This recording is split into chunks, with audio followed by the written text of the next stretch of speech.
The scariest part about chemistry is that it can feel like confirmation, even when it is only activation. Your body can feel pulled towards someone who is not actually safe for your heart. And that is why the person who gives you the strongest spark can sometimes be the same person who leaves you feeling the most confused. Because chemistry can feel powerful. It can feel magnetic. It can feel impossible to ignore. It can make someone feel unforgettable. It can make you replay conversations, analyze texts, and convince yourself that there must be something deeper happening because the emotional intensity feels too strong to dismiss. But chemistry is not the enemy. Chemistry matters, attraction matters, desire matters. But chemistry is information. Compatibility is evidence. Chemistry tells you what you feel. Compatibility shows you what is sustainable. And when people confuse those two, they start using intensity as proof, when they should be using behavior as evidence. That is where the emotional confusion begins. And once you understand this, your past relationships may start making more sense. Because chemistry is loud, compatibility is quieter. That is why chemistry usually gets believed first. And in episode 5, when we talked about Megan and Clay, we looked at how chemistry can look convincing from the outside. The attraction, the chemistry, the public moments, the they look good together energy. But the real question was never just, did they have chemistry? The better question was, did they have compatibility? Because chemistry can pull two people together, but compatibility determines whether two people can stay together without losing themselves. And today, I'm giving you the exact questions I promised at the end of episode 5. 5 tests that will help you understand whether your connection is emotionally safe or whether the chemistry is asking you to overlook too much. And as we go through these 5 tests, I want you to notice which one makes your body pause. Because sometimes, the test that makes you uncomfortable is the one touching the truth. The first test sounds simple, but it exposes something most people do not notice until the relationship starts making them anxious. The silence test. Can you be quiet together and still feel safe? Not entertained, not distracted, not flirting, not trying to keep the chemistry alive. Just quiet, still, present. The silence test is not really about silence. It is about whether your nervous system knows how to rest in the connection. Because some people only feel connected when the relationship is active, when there is texting, flirting, physical affection, emotional intensity, a problem to solve, a chase to participate in. But when the room gets quiet, something inside them starts wondering, are we okay? And that question matters more than people think. Because if you had to perform for love before, silence may feel like rejection. If you had to earn attention, stillness may feel like abandonment. If love was inconsistent before, peace may not feel peaceful at first. It may feel suspicious. That is why the silence test matters. Because compatibility is not just whether someone excites you, it is whether your nervous system can stop auditioning around them. Ask yourself, do I actually enjoy this person when nothing exciting is happening? Can we be quiet without the connection feeling empty? Do I feel relaxed around them? Or do I feel pressure to stay interesting? When the conversation slows down, do I trust the connection or start scanning for distance? Do I feel safe being ordinary with them? Or do I feel like I have to keep performing to feel chosen? And this is where the confusion usually begins. Because if you have to keep performing to feel chosen, you are not resting in love. You are working for reassurance. That sentence may have just told you everything. Ask your partner, when things are quiet between us, do you feel connected, distant, or uncomfortable? Because emotionally compatible people do not just connect through stimulation, they know how to rest together. But peace in silence is only the beginning. The next test reveals what happens when the fantasy gets interrupted. The conflict test. How do they show up when things get hard? Now, if the silence test reveals whether your nervous system can rest with them, the conflict test reveals whether your heart can trust them. The conflict test reveals whether the relationship has repair capacity, not perfection. Repair. Because every relationship will experience tension. But emotionally safe relationships have a path back. Someone can be upset without becoming cruel. Someone can feel hurt without rewriting your entire character. Someone can need space without disappearing as punishment. Someone can disagree without making you feel emotionally unsafe. That is compatibility. Because a person who cannot repair will keep turning conflict into emotional abandonment. And if your nervous system has been trained to chase people after conflict, you may confuse the relief of reconnection with proof of love. But relief is not always love. Sometimes relief is just the end of panic, and once you see that, you cannot unsee it. Ask yourself, can we disagree without the relationship feeling threatened? Do I feel safe saying, "That hurt me"? When I bring up an issue, do they listen or defend? Do they try to understand me or just try to win? Do they repair or do they just wait for me to get over it? Do I avoid bringing things up because I already know they will shut down, explode, mock me, or pull away? Have I started calling silence space when it actually feels like punishment?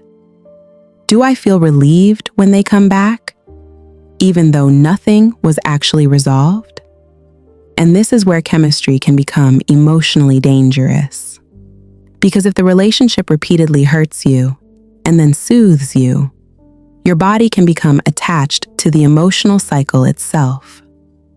Ask your partner, when we have conflict, what helps you stay present instead of shutting down, attacking, or pulling away? A compatible partner does not have to be perfect, but they should have some awareness of how they handle emotional tension. The relationship does not usually reveal itself all at once. It reveals itself in fragments, in the pause before they respond, in the way they handle disappointment, in the apology that sounds good but changes nothing. And if they fail the conflict test, the next question becomes even more uncomfortable. Are you building a future or protecting a fantasy? The future test. Do they fit naturally into your future? The future test is where chemistry starts losing its costume, because chemistry can make you imagine a future before someone has shown you the behavior to sustain one. You start filling in the blanks. You imagine who they could become. You imagine how good it could be if they healed, matured, committed, communicated, or finally chose you fully. But compatibility does not live in imagination. Compatibility lives in repeated behavior. Not who they could be, not who they were during the honeymoon phase, not who they become after they think they are losing you, who they are consistently. That is the person your future would actually be built with. Potential is not a plan. Chemistry is not a strategy. Fantasy is not compatibility. Ask yourself, can I see this person fitting into my real life? Not just my fantasy life? Do our values feel aligned? Do they make choices that support stability? Or do they keep creating uncertainty? Am I building with who they are or hoping for who they could become? Am I more attached to the potential than the pattern? If nothing changed about their behavior, would I still choose this relationship 6 months from now? And here is the question that tends to hit the hardest. Am I imagining a future with the real person or with the version of them I created to survive the disappointment? That question matters because sometimes people are not grieving the actual relationship. They are grieving the fantasy version they kept hoping would finally become real. Ask your partner, when you picture a healthy long-term relationship, what does that actually look like day to day? Because compatibility lives in the daily details, not just romantic language, not just chemistry, not just potential. Now, let's talk about the test most people do not want to admit they are already taking every single day. The phone test. Do you feel peace or paranoia? The phone test is not about being needy. It is about noticing whether the relationship turns communication into emotional gambling. Because when someone is inconsistent, the phone becomes a nervous system trigger. You hear the notification, you feel the spike, you see their name, you feel relief, they disappear again, you feel the drop. And this is why so many people stay attached to relationships that keep hurting them. Because unpredictability trains the body to chase the next moment of reassurance. Not because you are weak, because inconsistency can become emotionally addictive. Stable love gives peace. Inconsistent love gives a high. That difference matters. Ask yourself, when their name shows up on my phone, do I feel warmth or nervous relief? When they take time to respond, do I trust the connection? Or do I immediately start questioning where I stand? Do I check my phone because I miss them or because I am anxious about losing them? Has my phone become an emotional slot machine in this connection?